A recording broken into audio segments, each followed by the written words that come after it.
we start off, we say, no kings. No kings. I want to add another phrase. Bring Carlos home. Bring Carlos home. As it was mentioned, I am the pastor at Central Presbyterian Church, and I want to tell you Carlos's story. Carlos has a story similar to so many other people.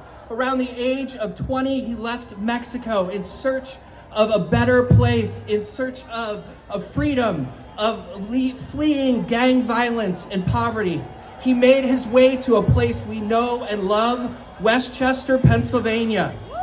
He met his future wife, Angela, not far from here as she was teaching English.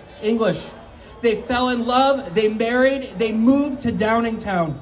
Carlos did all the things you're supposed to do. He never got in trouble with the law. He paid his taxes. He worked for the same company for over 20 years, becoming a plant manager. He got his GED. He started attending community college. He built a life with Angela. He bought a house. He raised a fantastic son, and they just celebrated 23 years of marriage. Carlos attained the American dream, but he became the American dream. He first arrived, he was given a writ of deportation order, which he didn't understand because he did not speak or read English. The family has tried over 30 times to have it overturned, but the law has not changed. On Christmas, he was detained by Customs and Border Protection for illegal re-entry into the country. In August of this year, he was acquitted of all charges. And you would think that would end the story, but that's when the nightmare got worse. He was told to report to ICE. He reported and was immediately taken into custody. Over the last 2 months, he has been moved 16 times. He was chained to a bench in Florida for 36 hours. Just this last week, he was taken out of a detention facility in Louisiana in the middle of the night. He was put on a plane. He was then shackled on a bus and driven to the border of Texas and Mexico. All of the detainees were told to walk the 3 steps across the border. Carlos, refused. He restated he wanted due process. CBDT wasn't even sure what to do with him.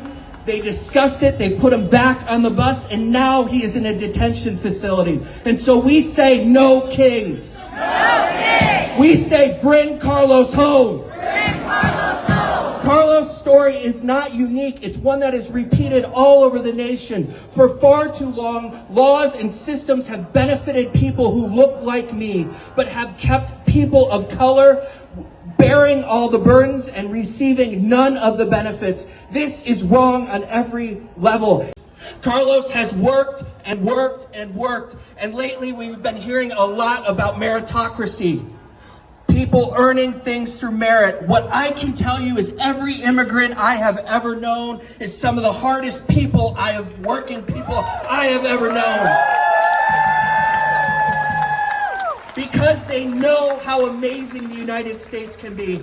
And I also hear people constantly justify these actions through faith. As a person of faith, I just don't understand, because the God of the Bible that I know tells me to welcome the immigrant, the alien, and treat them like your own. The God of the Bible says the nation will be judged by the way we treat the least among us. The God of the Bible is the one who flipped over the tables when he saw injustice. The God of the Bible is the one who hears the people crying out, hears their shackles, hears those fleeing from war and violence, and the God of the Bible longs for their liberation.